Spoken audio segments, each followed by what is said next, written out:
All right, you must be living under a rock if you have not heard about ChatGPT and its impact on like every area of life. Like AI is just blowing up right now. And there are an insane number of startups that are basically just like repackaging ChatGPT for this and that and the other thing, whether it's screenwriting, articles, blogs, email copy, sales copy, scripts, all kinds of stuff. There are so many exciting things happening in the world of AI. So I thought, why not talk about how ChatGPT is impacting venture capital? So what did I do? I went to ChatGPT and asked the Wizard of Oz over there how ChatGPT is going to impact venture capital. And here are some of its responses. So the first thing it suggests is that ChatGPT will be able to improve data analysis, that it can help investors quickly and efficiently analyze vast amounts of information and data, allowing them to make more informed investment decisions in startups. So I guess this is true. One of the challenges, though, is you have to have access to the information and the data.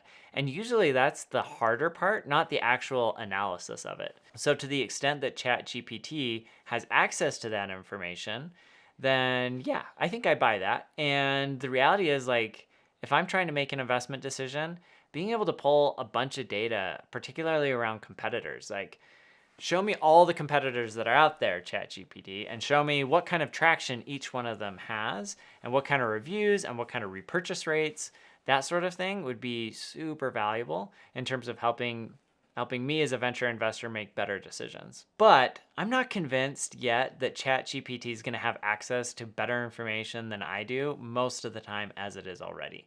Now, maybe ChatGPT could be better at like consolidating the information and analyzing it and like pulling out like interesting or key findings for me, or like make that whole process go faster. So that could be interesting. But I mean, it's kind of like good data in, good data out, bad data in, bad data out, right? And as of right now, all of ChatGPT is based on 2021 data, so it's not up to date. Now, can they fix that? Sure, they can totally fix that. And there will be AIs released over time that have more and more real data. And then you can also imagine like what happens when you work with a company like ZoomInfo or some of these other large database sites that have proprietary data, and you plug those into AI, and what kind of power that could have. So I don't know. I think this is probably like one of the more helpful things, but honestly, it's not going to like totally disrupt venture capital. All right, the next one is enhanced due diligence. Well, I mean, this is kind of in a continuation of the prior one, but ChatGPT says that they can assist investors with due diligence by providing relevant data, trends, and market insights, helping to reduce the time and resources required to evaluate investment opportunities. Like I said, it's kind of a continuation of the prior one. You know, if I'm analyzing a market and I have access to all that data already, it would be nice to take all that data, dump it into ChatGPT and say, just summarize this for me, pull out all the key points. That would help accelerate things. I think it's like incrementally helpful, but I don't know that it's like game changing. Of course, that's easy for me to say. Maybe my analysts and associates would beg to differ since they're the ones cranking through most of the numbers and doing a lot of that, grunt work on the diligence side. Nonetheless, like, yeah, is it going to help accelerate things? Sure. But, there is a risk to accelerating due diligence. And that is, as you accelerate due diligence, it forces other people to accelerate due diligence. And sometimes they don't do as good of due diligence, but they have massive fear of missing out. And that can result in really high valuations. So we saw this in 2021. Essentially, Tiger Global had built a machine that gave them the ability to do diligence really quickly. Now, they were spending a ton of money, but the effect was the same. So what they would do is they would pay Bain Consulting, one of the largest, best management consulting firms out there. Like, they know how to do due diligence and research. They would pay them like upwards of $100 million to identify and do all the due diligence on the very best companies within a sector. And then Tiger Global would just like walk in and be like, all of our diligence is already done. We just need to check a few boxes to confirm that what we believe is true. And then here's your term sheet and we'll close in 2 weeks. Well, that helped spark this like acceleration in due diligence, and VCs were like falling all over themselves trying to do diligence as quickly as they could. Frankly, I'm not convinced that they did, in most cases, as good of a job as they should have. And because it just accelerated everything, then it was like all you could really compete on was price. Or at least it was one of the few things you could compete on, and that just pushed valuations up, up, up, up, up, and pushed us into the bubble that we're now suffering from today.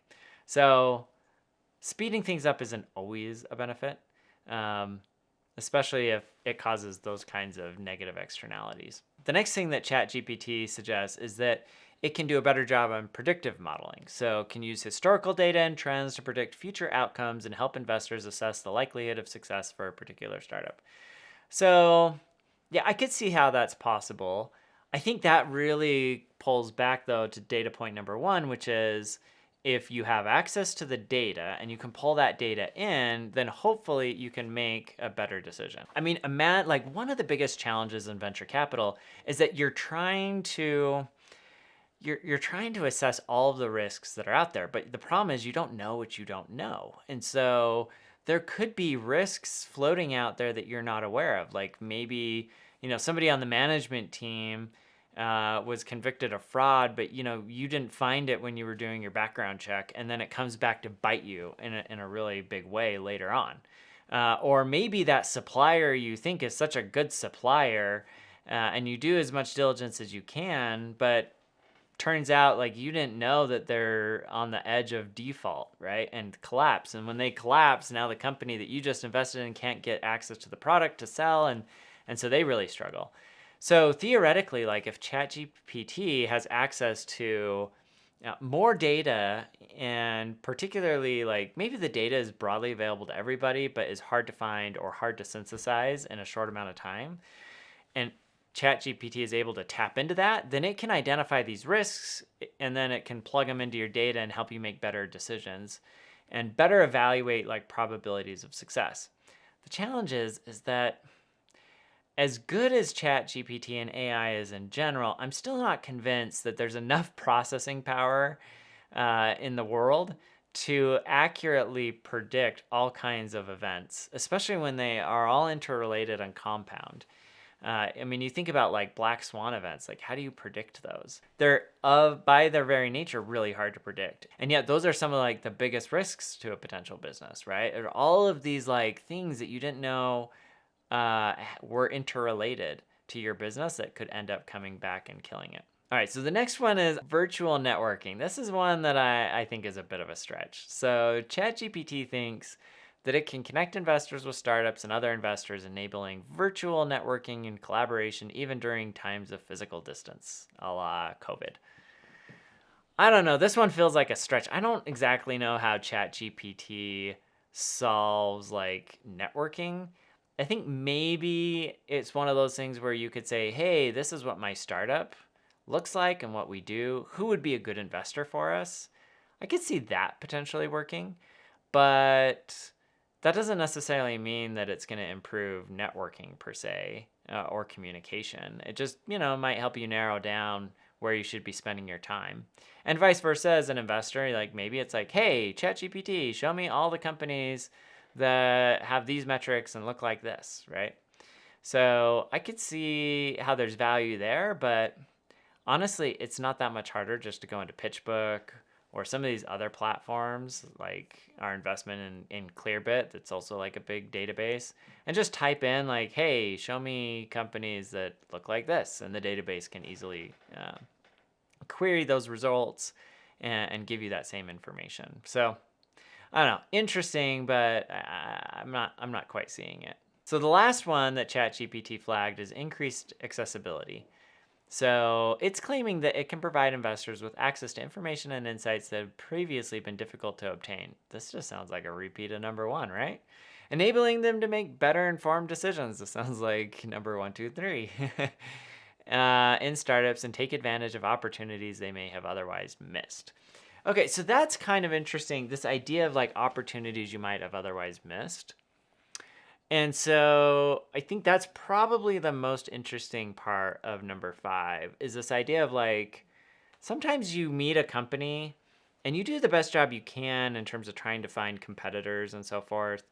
But when a new company starts, typically it's the result of the timing being right. And when the timing is right, it's not just one company that gets started. There's lots of companies that get started. In fact, if you're the only one doing what you're doing, it's probably a sign that you're either too early or too late with your business idea.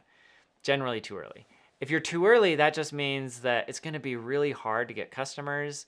And if you don't get the timing right, you might actually end up running out of money before the timing becomes ideal for your solution. So for example, like Uber was not possible realistically before the smartphone. But not only just before the smartphone, smartphones had to become ubiquitous. And not just that, but they had to have enough processing power and GPS and a bunch of other things to make them really useful for Uber. But as soon as all of that hit, all of a sudden you had a bunch of companies. Like Uber wasn't the only one. Not just Uber and Lyft, there was another company called Cabify. There were a bunch. There was GetAround. There were a bunch of just like rideshare and car sharing platforms that all popped up around the same time because the timing was right for that type of business.